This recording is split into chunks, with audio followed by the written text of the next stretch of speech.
മത്തായി എഴുതിയ സുവിശേഷം അധ്യായം 21. അനന്തരം അവർ യെരുശലേമിനോട് സമീപിച്ച് ഒലിവുമലയരികെ ബേത്ത്ഫാഗയിൽ എത്തിയപ്പോൾ യേശു 2 ശിഷ്യന്മാരെ അയച്ചു.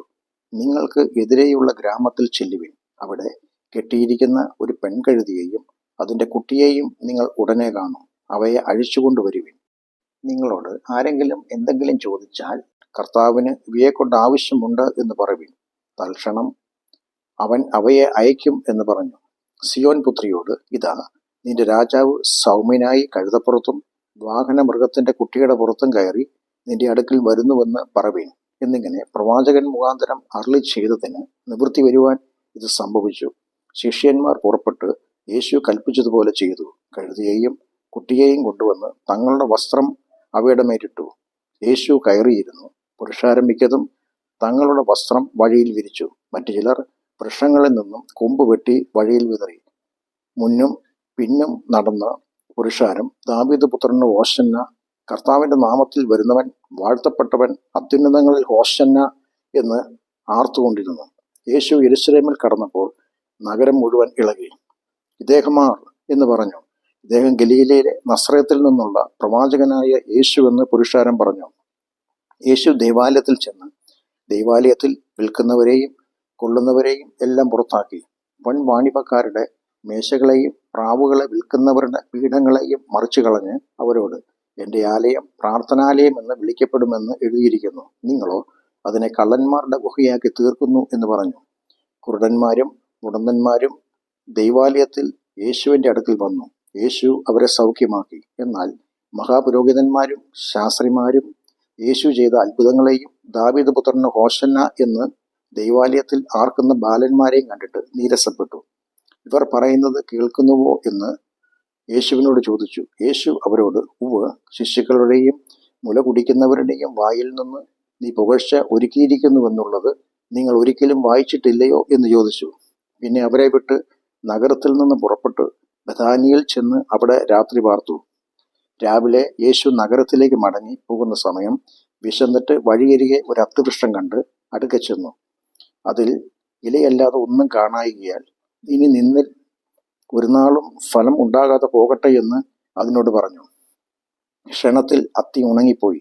ശിഷ്യന്മാർ ഇത് കണ്ടാരെ അത്തി ഇത്ര ക്ഷണത്തിൽ ഉണങ്ങിപ്പോയത് എങ്ങനെയെന്ന് പറഞ്ഞ് ആശ്ചര്യപ്പെട്ടു.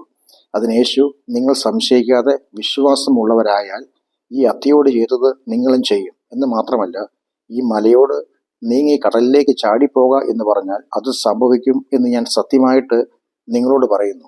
നിങ്ങൾ വിശ്വസിച്ചുകൊണ്ട് പ്രാർത്ഥനയിൽ എന്ത് യാചിച്ചാലും നിങ്ങൾക്ക് ലഭിക്കുമെന്ന് ഉത്തരം പറഞ്ഞു. യേശു ദേവാലയത്തിൽ ചെന്ന് ഉപദേശിക്കുമ്പോൾ മഹാപുരോഹിതന്മാരും ജനത്തിന്റെ മൂപ്പന്മാരും യേശുവിന്റെ അടുക്കൽ വന്നു. താങ്കൾ എന്ത് അധികാരം കൊണ്ട് ഇത് ചെയ്യുന്നു? ഈ അധികാരം താങ്കൾക്ക് നൽകിയത് ആരാണ് എന്ന് ചോദിച്ചു. യേശു അവരോട് ഉത്തരം പറഞ്ഞത്, ഞാനും നിങ്ങളോട് ഒരു വാക്ക് ചോദിക്കും.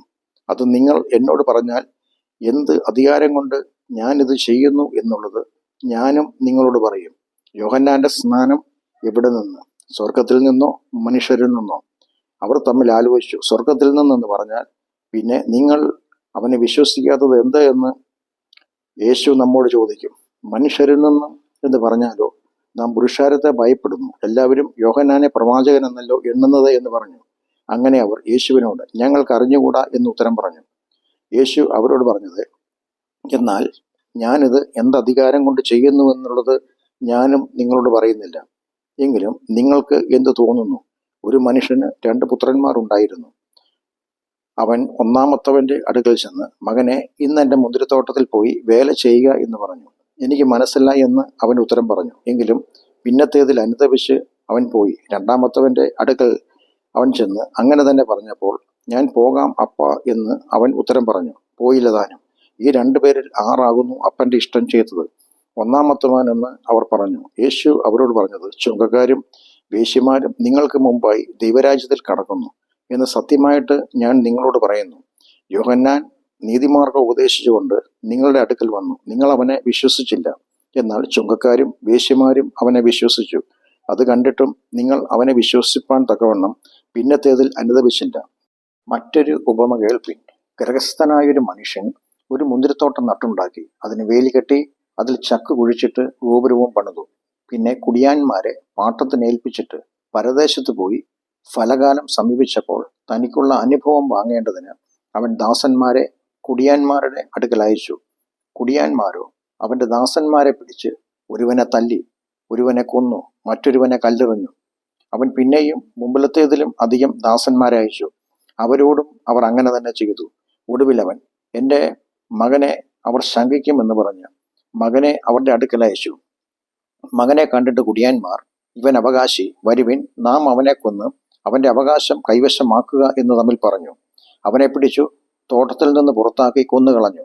ആകയാൽ മുന്തിരിത്തോട്ടത്തിന്റെ ഉടയവൻ വരുമ്പോൾ ആ കുടിയന്മാരോട് എന്തു ചെയ്യും?